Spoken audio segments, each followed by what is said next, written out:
Welcome back to Capital Connection. Well, David Costa is Dean at Robert Kennedy College and joins us now from Zurich for a European perspective on the economy. David, thanks very much for coming in. Let's talk about the European economy in the light of the IMF report that looks set to be released later on today. There's a lot of concern, of course, about the banking sector in Europe and about the stresses and strains that still exist there. Do you expect this report to focus in that area?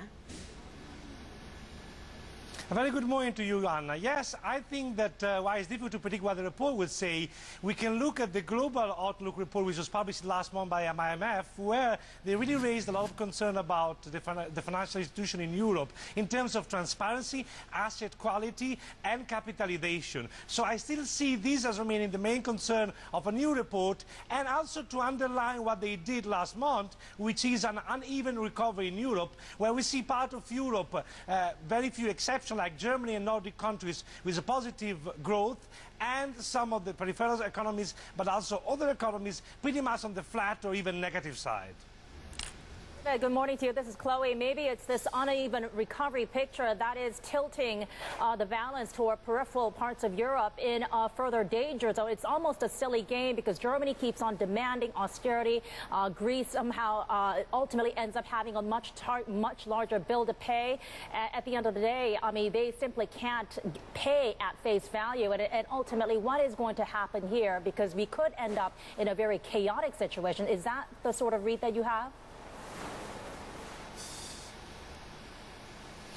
I think what you said is totally right in the sense that this sort of not having a decision on what to do and not having a prompt action is damaging the euro and the whole of Europe. So I keep hearing that restructuring is inevitable and will sooner or later come. But if it comes, it will have an impact not just on Greece but on German banks and many other banks in Europe. That's why we need action very quickly before the euro further deteriorates and will have probably really negative impact throughout Europe. So if there is any sort of restructuring, I would see big upside on the US dollar and a big penalization of the euro.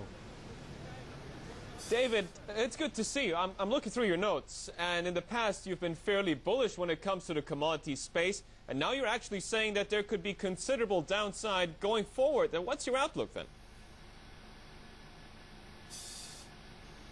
Well, the situation is this. Commodities gain traction as an asset class because there's these two characteristics. That volatility similar to shares, but at the same time an inverse correlation. And what I see has been happening in the last months is a much higher volatility across the board on commodities, with the sole exception perhaps of gold, which is holding up a bit better. And at the same time, I don't see this inverse correlation happening. So because further correction might be down the line, I would be very cautious on commodity in the short term, and the only exception being gold, because gold is one of the few commodities in this basket that if you raise in price or if you stay where it is, doesn't have an impact or any sort of distraction on the real economy.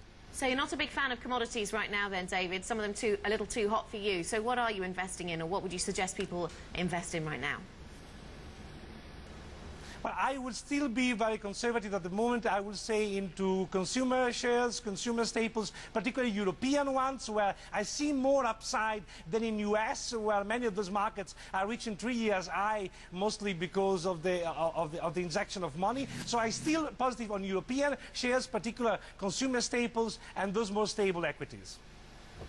David, thank you very much for joining us. David Costa, Dean at Robert Kennedy College. Let's focus in on the